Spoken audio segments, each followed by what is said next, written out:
these are people who are invested not only in they don't just show up and do their job. They're invested in the community. They're invested in being in people's lives and letting people be in their lives.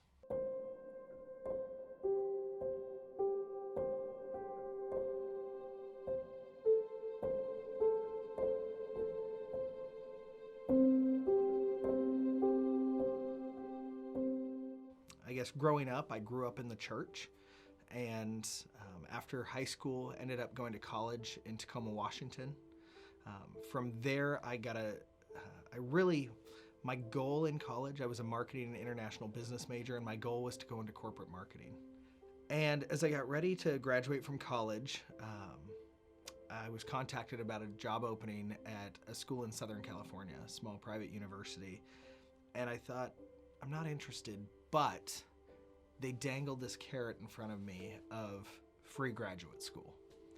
And I knew that if I was going to be a corporate executive, I needed to get an MBA and probably a law degree. And so I thought, okay, I enjoyed college. This is an opportunity to get a free MBA while being in an environment that I love.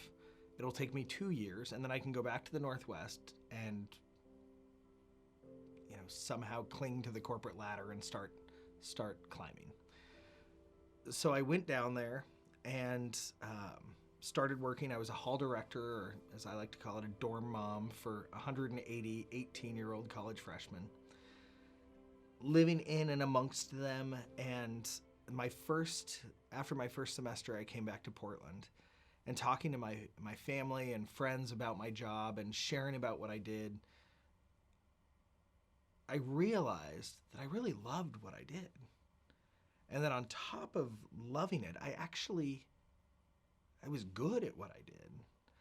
And so for the first time in my life, I think this idea of vocation that I had heard a ton about in college, it started to make sense. Where I started to see what I'm uniquely gifted for and what I enjoy doing coming together in a way that actually makes a difference in people's lives. And it was just interesting as that happened and how that happened and how unexpected it was. As I was just sharing my story and telling people about what I loved about my job, these feelings just started welling up in me of, this could be the thing. Now, I didn't think it was the thing, but I knew it was an option. And I think for the first time, I started to see higher education as a potential career field, not just a job, a stepping stone to get me back to the corporate world. That was still my goal. But even as I did that, as I went back, what I thought was going to be a 2-year stint at this school to finish my MBA and move back to the Northwest ended up being about 7 years. I stayed 7 years in student life there, continuing to get new positions and advance in leadership in that department, and I loved it. And eventually there was this sense of, I really think that higher ed is what I'm supposed to do. Eventually I got homesick a bit for the Northwest. And so I started looking at colleges in the Pacific Northwest that would get me back home, where I could continue my career. Was fortunate enough to get a job at a school here in Oregon, and started there as the director of alumni relations. It was an opportunity to continue to support and continue to invest in people and help them pursue their passions, while connecting them to the resources of their alma mater.